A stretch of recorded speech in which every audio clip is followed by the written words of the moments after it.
Buonasera a tutti e bentornati nella mia cucina e soprattutto bentornati alla lingua italiana.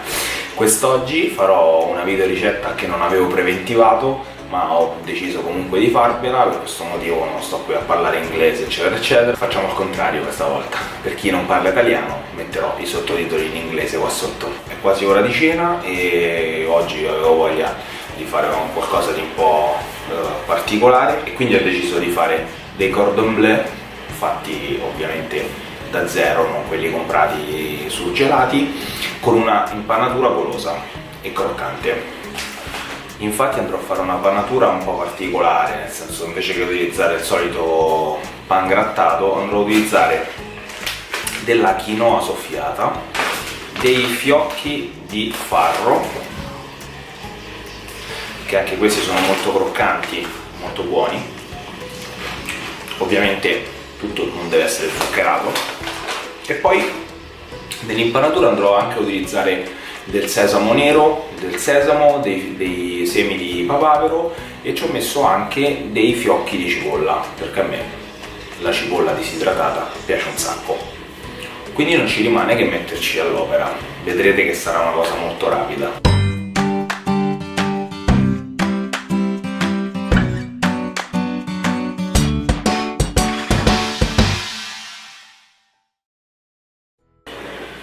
Per velocizzare il tutto io qua ho preparato già tutto quanto, quindi ho dei petti di pollo che ho già tagliato nella dimensione che volevo e che ho già intagliato a formare una tasca nella quale andrò a inserire il ripieno. Poi ho tagliato del prosciutto cotto a fette abbastanza spesse e poi come formaggio vado a inserire della toma. Ovviamente qua a discrezione potete mettere il formaggio che volete. Io volevo un formaggio saporito, comunque a pasta molle, e quindi ho preso questo. E poi qua, come vi dicevo, questa è l'impanatura che andrò a utilizzare. Come vedete c'è la quinoa soffiata, ci sono i fiocchi di farro, ci sono i semini neri di papavero e il sesamo nero, i fiocchi di cipolla e ci ho messo anche un po' di sale per dare un po' di sapore. Quindi prendo il mio petto di pollo che ho intagliato, ci vado a mettere all'interno la fettina di prosciutto cotto, poi ci inserisco le fette di toma e vado a chiudere la parte, questa che rimarrà aperta, con uno stuzzicadenti.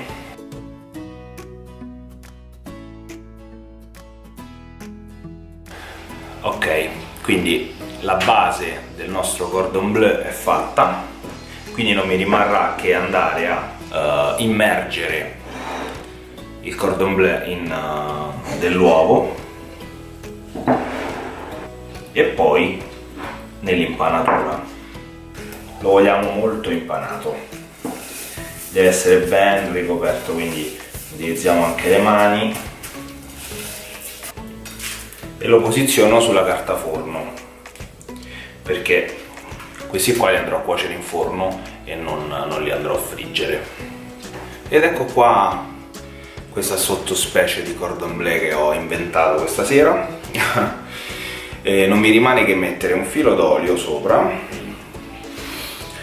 e lì in forno a 180-190 gradi per almeno 25 minuti, 25-30 minuti, perché il pollo deve essere perfettamente cotto.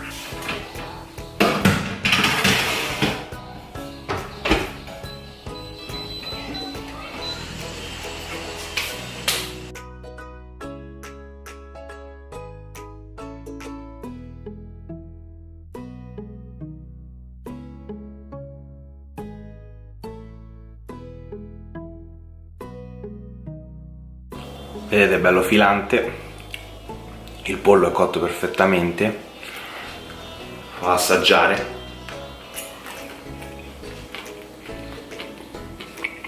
Buonissimo, non so se riuscite a sentire il rumore della croccantezza di questi cordon bleu, chiamiamoli così. Boh ragazzi, spero che vi sia piaciuta questa video ricetta completamente improvvisata, che assolutamente non era stata preventivata, e però magari vi fa piacere poter fare una cosa del genere, magari se avete i figli come me, perché bisogna sempre inventarsi qualcosa di nuovo per farli mangiare.